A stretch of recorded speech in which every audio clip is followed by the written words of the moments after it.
Hello, and in today's video we're going to look at Core Space, which is a rather cool sort of miniatures, board game, war game, skirmish, sci-fi system by the excellent 3D terrain makers Battlesystem. Now, as you can see, it's actually sold as a sci-fi miniatures game. In the base set, you get, 6 or 8 trader miniatures, some purge miniatures, which are sort of the robotic baddies. You also get a whole load of cardboard, sort of chipboard terrain that allows you to assemble it and disassemble it. And what I like about it is the miniatures are either one piece or pre-assembled, so it's ready to play out the box, which if you watch my recent video, for example, about Godslayer, one of the things that I'm finding is, whilst I used to love miniatures games, I'm sort of going off the hassle of assembling them and painting them and then storing them. So this is great. Getting plastic miniatures with easy to assemble and disassemble terrain is pretty cool. And in the base box, you get the basic rules. However, it is recommended you upgrade to the deluxe rulebook. So I might talk about that in another video. Plus there's a whole load of expansions for it. It's been really well supported, including a recent expansion they launched, which came out after the Kickstarter, because this core set was originally a Kickstarter order. They then did a reprint, which is when I've picked it up. Now I feel this gives you that sort of Firefly skirmish vibe. So what is it, Striker, I think it was, the 15mm Traveller miniatures supplement. This gives me that sort of Striker meets Firefly system. It's got a sort of a cinematic lightweight game engine, which I think's quite appealing. So let's get into the box. So having hefted the rather heavy box around and lifted off the lid, you're greeted by this big swathe of black, which is actually a neoprene playmat, which is really cool. And as you can see, it's got some lovely texture in. The downside is obviously it's scaled to, I guess, 28-32mm. So if you want to play with 15mm miniatures, maybe the playmat has less usability. And then you've got these weird cardboard sort of standy things, which I believe are useful, so don't throw those away. You've got your plastic minis by the looks of it over here. You've then got these little trays. So this long tray here that you can see, I believe is the sort of threat tracker. So with each round, the threat slowly increases, generating more and more bad things for the crews. And then you've got these little sort of dashboards, a bit Zombicide-esque, I guess, for tracking things like your health and your skill points. So let's get this stuff out the box. Now, obviously, the first thing you're going to get out of the box is going to be the playmat. But after digging things out, we have exposed the basic rulebook, which is still a pretty hefty tome. And how many pages is that? 104 pages, so pretty hefty. It's not all rules. I mean, it's got some nice, pretty artwork. It's got a bit of fluff, I believe. So you've got nice contents.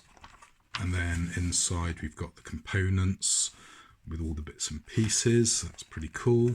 So more bits and pieces. We've got a nice little glossary there. Very good quality.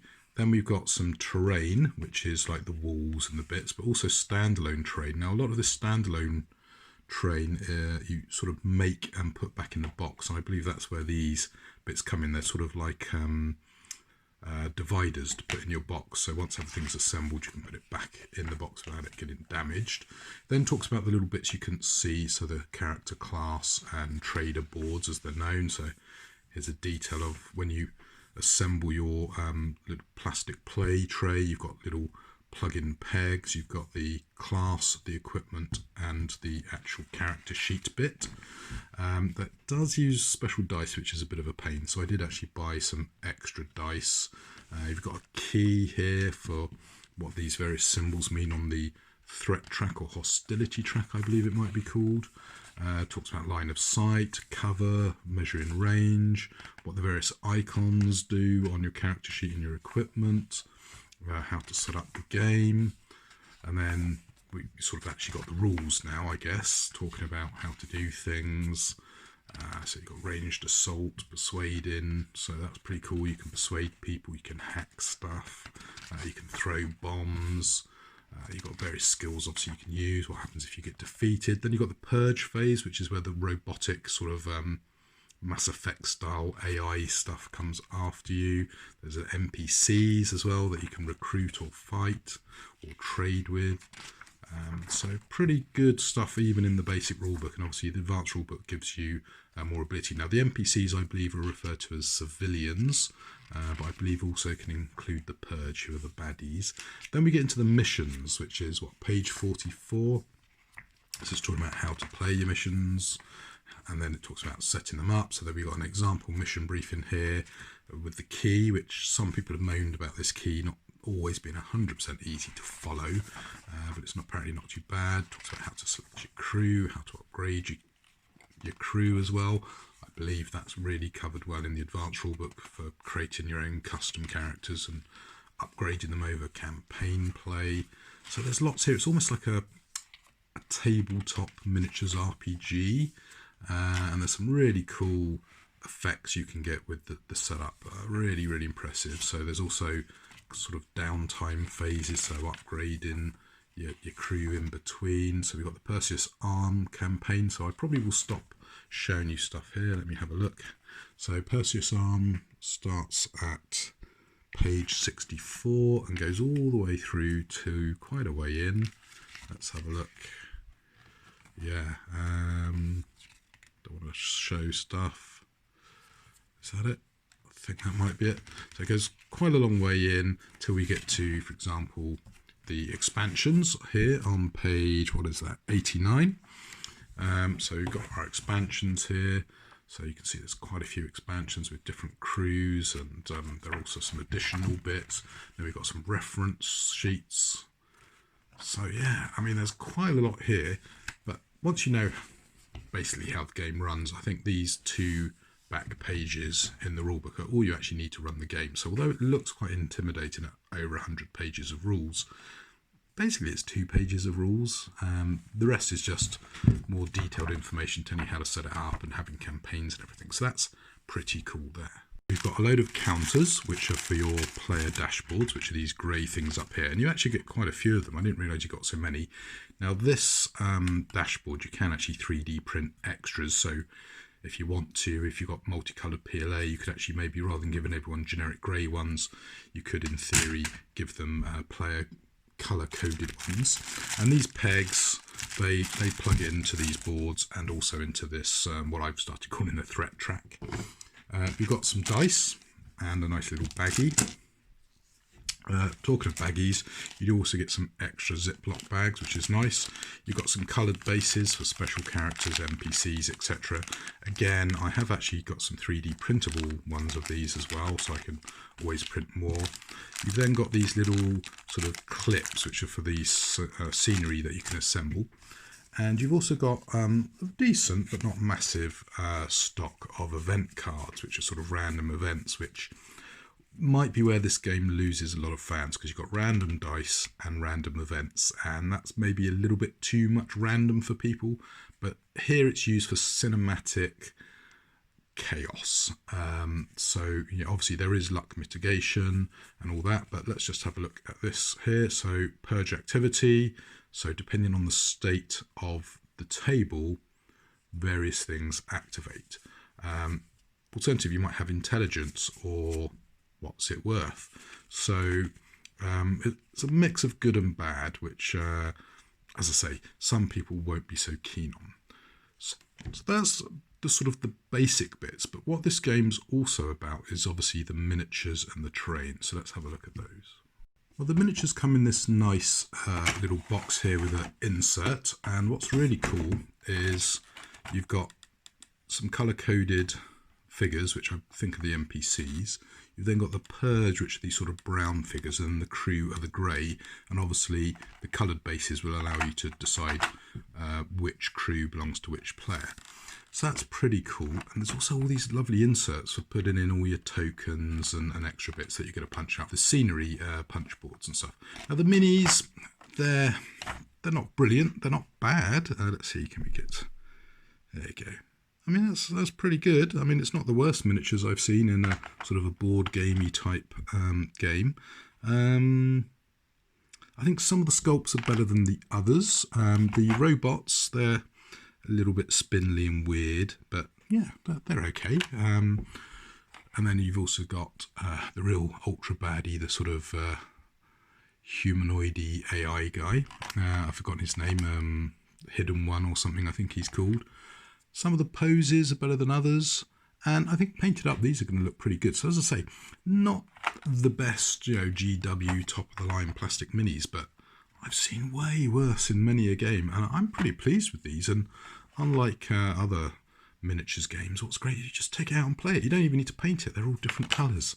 Fabulous. Really just the sort of thing I'm looking for in my dotage. Anyway, then we've got all these punch boards to go through. Now, the card sheets that come with the game, obviously one of the first things you might notice are these sort of player characters. So you can pop them out quite easily. Comes out nicely. And the idea of these is that these things can pop. Sorry, that's your spaceship. That's not your character sheet. Let's get a character sheet. Here you go. There you go. So there. I didn't mean to pop that out. I don't think you actually need to, because what this is if you get an upgrade in your character, what you can do is you can pop that out and put your upgrade in there. But to be honest, you might as well just lay your upgrade on it. So as you can see, that fits in there quite nicely. Now, the disadvantage of this is it's quite small. And how do you get the thing out? Well, they've thought of that. There's a little hole. So you just push your finger through and out it pops. So that's pretty cool. Obviously, you've also got your baddie threat thing that goes in this tray here, and obviously you could change this. In fact, this doesn't have a hole in it, which is a bit of a pain, because when it comes to get it out, it's a little bit harder. But obviously, there's potentially double-sided action on that. Plus, they can always give you new ones. So yeah, that's pretty cool. Have we got some weapons quickly to hand? Well, we've got a ruler, we've got some upgrades. So let's pop out an upgrade here. So you've got this little bit here. Now, depending on the type of upgrade, it can either go in that little slot there, or more likely it's going to go in here, and then your character class goes in here. Now, it's a shame they haven't got a hole in the middle there. Now, let me see. Have I got easy access to my 3D printed stuff? Now, I'm going to have to find where I put my 3D printed one. I can't remember. It might have a hole. So I think if they ever reprinted this, I'd ask them to maybe put a little hole in. Now, the reason they don't is obviously because you can have various bits. And as you can see, you can have one long one and two small ones. So yeah, lots of stuff out. Here you go. Let's get a gun. Here you go. So that pops out there. So there you go. So we can give him a nice gun, a hand weapon, and then, I don't know, let's say, that hasn't been so well cut, so need to just deal with that. Well, this one was a little bit of a swine. I actually had to take an X-Acto knife to get that sorted so I didn't damage it. So just be aware, most of them are pretty well cut, but not necessarily all of them. So that one, for whatever reason, really didn't like coming out. But there you go. As you can see, you've got some ammo, and there, to get it out, you can always just tip it over at the end of the game. And also, if you flip it over, it actually tells you how much it is to buy and how much it is to sell. So that's pretty cool. And then we've also got a range ruler as well. Having punched out 3 sets of tokens, I only had a few which didn't work very well, and this one in particular is particularly bad. So probably a little bit of PVA glue would take care of that. So not a disaster, but a little bit disappointing that some of the cuts weren't clean, and some of these player weapons were a little bit touch and go. But yeah, I've only really had 2 tokens which were a total disaster, really. So not bad, pretty good, and where it has gone wrong, it's relatively easy to fix, I believe. So I'm going to have to put those to one side and get those glued down before playing. You might be able to use super glue, but I think PVA is going to be best. These scenery boards here are pretty cool. I think you get 2 of each type mostly, and that allows you to set up a pretty impressive board, and obviously you can buy more scenery if you want to. Now, the downside to this box set is the actual assembly instructions aren't included in the game. Instead, you have to go online to the Battlesystem website or to YouTube to actually see how to assemble all this. And some of this stuff goes together quite easily. Some of it's a little bit more complex. And obviously, once you punch it all out and assemble it, you've then got to get it back in the box. And I believe how to get it back in the box is also on their website with a tutorial, how to assemble these doobries and get it back in the box. So I'm going to have to go off and do some research and see if I can maybe tackle this. Well, having assembled the little doobry, as I've taken to calling it, as you can see, it gives you a nice little pocket to chuck things in. So once you've got your scenery assembled, you can chuck it in here. The plastic little insert fits on the end there. The ruler's a bit of a problem. You have to sort of chuck it in diagonally to the box, which is a bit of a shame, but there you go. And one of the interesting bits of scenery is this ground conduit, which I believe is these 3 pieces here, because this sort of bends over here and makes a sort of a nice 3D shape. So let's give that a quick go. So having punched it out, you end up with these 2 pieces here, which you can stick on the outside. And then this bit sort of hooks underneath and it's partly cut, so it will actually bend very carefully around the shape. So you can actually very carefully bend it into position on here. Now they do talk about when you're trying to fit this, sometimes the cuts are a little bit tight, so you can get some side clippers and just snip the grooves a little bit bigger. And then having hooked this bit in here, the idea is you sort of bend it down and then hook it back in on this other side. So there you go. It's fairly easy to do. You just sort of bend it into shape carefully. Now you wouldn't want to keep on doing it because you would sort of wear through this partial cut in the long run. So once you've got that assembled, that's where the little doobry in the box comes in handy, because you can just drop it in assembled. It seems pretty robust. It looks great. There's no painting to be done. Some nice detail. I've actually got it with the wires and conduits showing, but you could also have it with the blank sides, and I might do that with the other one. But yeah, that's gone together pretty cool. I wouldn't want to be taking it apart too often though, as I said, so thankfully they've thought of that, so good job. Now the other bit of scenery they've got is the workstation, so you sort of bend that into shape, and it's 2 pieces. You've got the base unit, and then I think the screen goes diagonally if I remember correctly, and you end up with this sort of effect, which is pretty cool. Ta-da! There you go, that's the second piece of furniture assembled. Again, fairly robust. This bit can be angled, but I would be careful fiddling with it too much. But yeah, pretty impressed so far. So I'm not going to go through and showing you everything individually, but what I am trying to do is pre-assemble bits. The next bit to tackle, which is a bit trickier, is going to be, for example, the green or the red, or I think this is a lining actually, not a grey crate, so green and red crates, and I think there's a yellow one, yeah, up the top here. There's a yellow crate, and then you've got these various wall hangers, and I think a teleport unit, a wanted sign. Really cool, lots of extras. Here we go, we've got a crate. So you've got 2 sides, 2 ends, a sort of a little insert that you can pop in, and then a lid which sits on the top. Now I believe there is a way of sort of making this click on. I need to go and double check the assembly videos again.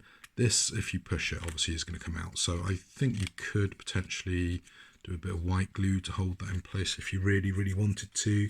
And as long as you're fairly delicate with this crate, that works great. And of course, this is where objectives are often hidden. So these are searchable items, hence why the top comes off. And as I say, I believe you can glue a little sort of insert on this, so when you pop it on, it sort of locks in place a bit better. So they've thought of all sorts of little bits and pieces, so that's pretty cool. So yeah, squeeze that together a bit with a bit of white glue is obviously the other option. Well, having checked the online tutorials on the Battlesystem's website, most of these items are pretty simple to assemble. Some are a little bit trickier. So we've got a table, we've got a bunk bed, or a bed I should say, we've got a locker that you hang on the wall, we've got table and chairs, We've got a couple of different types of chests, which you will need a bit of glue to get them to assemble nicely. We've got the conduit, a bit of a shop decoration that again requires attachment to the wall. So a couple of bits there. Got like a medical sensor body scanner thing, and then some wanted signs and some other bits. And that's pretty much one sheet plus part of another sheet. And then these sheets allow you to assemble walls and stuff. So here are the bits that are going to require a little bit of glue to finish off the assembly, but everything else goes nice and neatly back in the box. And as you can see, I'm going to put the chests in here. I need to work out where to put the tables though, and I might put these in baggies, and that might end up being where the tables go. We'll see. I've just thrown the clips in here at the moment. I think they should go in some baggies, and I've left the windows and the doors in the wall segments for now, and then as you can see, I've just chucked the purge like summary sheet in there. I have also found my 3D printed bits as well, so I'll just very quickly show you those. So as you can see, I've got a big baggie of red printed bits, which includes a sort of advert that you can hang from a wall, and you just print out on a little bit of thin card your advert, and you can either do it double-sided or single-sided. There's also a player created tray with nice holes to push things out, so I need to check that's all working nicely. There's also some bases, but more importantly the ring. So they've printed out pretty cleanly actually. I'm pretty happy with those, and the bases, they take quite a while to print. I'm not sure if I end up using them, but I've got quite a few bases, so if I wanted to I could cut all the bases off the miniatures and fit these rather more thematic bases, which would then need painting. Although I have seen some people do some really nice clear bases, so you can see through the base to this lovely stuff underneath. But as you can see, these sort of bases do sort of gel a bit with this playmat. Now with regard to the plastic insert, for now I've chucked the sort of player cards in there, the sort of red purple tokens, the blue tokens, the long blue tokens, the search and the medic-y bits. Then in some baggies I've chucked random bits, including the little data pads out of the scenery cards, and then of course the minis are just as they came. Well, having assembled some of the sort of scattered terrain, I just quickly mocked up some walls here. So obviously you would use different pieces, but you can see there's a really nice 3D element because they've got all these punch outs cut into the wall pieces, and these doors can actually be removed, and in theory they're popped back in. It's all pretty impressive. Now there are some slight problems I find with it. When you punch it out, if you're not careful, you can slightly fray the edges. Some of the fittings are a little bit tighter than I would like, and taking it apart, I do wonder, how robust it's going to be in the long run. Now they've done a lot of testing and they reckon it's pretty robust, but yeah, getting it disassembled, it doesn't go apart super easily. So it'd be interesting to see how it holds up. And as you can see, there's some 3D elements here I could still punch out, and they punch out pretty easily, and it really brings the scenery to life. Although some bits, like these little bits in here, are pretty tricky to get to, so you might want a little thing just to poke through the bits of cardboard. But yeah, overall I'm pretty impressed. What I like about it is you've got this nice ready to go piece, and you've got a few miniatures that ideally you should paint, but you don't need to. So in a self-contained box, you've got an excellent little game that's going to give you hours of fun. And of course, with all the expansions, you're just going to add to that with extra options, extra miniatures, extra scenarios, extra event cards, extra tokens. So really, really impressed by this so far. Of course, it's got to hit the table next, and what I've imagined it's going to play like versus what it actually plays like on the table, it's going to be something different. And this is a sort of miniatures game that I can get excited about. It's low sort of effort, so to speak, to get into. It stores easily in a fairly small self-contained space. It's light to carry around, so I could just chuck it in a bag and drive to my mate's house. So yeah, this is excellent. I'm really enjoying it. As I say, the robustness of this cardboard, we'll have to wait and see, but I know the old Necromunda and second edition Warhammer stuff held up pretty well. So I think this stuff will do pretty good, and they've had this product on the market for a few years now with no one having any major complaints. And when you get the little scuffed up edges, obviously a little bit of super glue, a little bit of black marker should take care of it. So at the moment, thumbs up, Battlesystem. I'm enjoying what I'm seeing here. So I need to get everything sorted, get my head around it, and hopefully come back to this product at a later date with some more in-depth stuff. So that's been a quick unboxing and a sort of a first impressions review for you. So until the next video, take care now.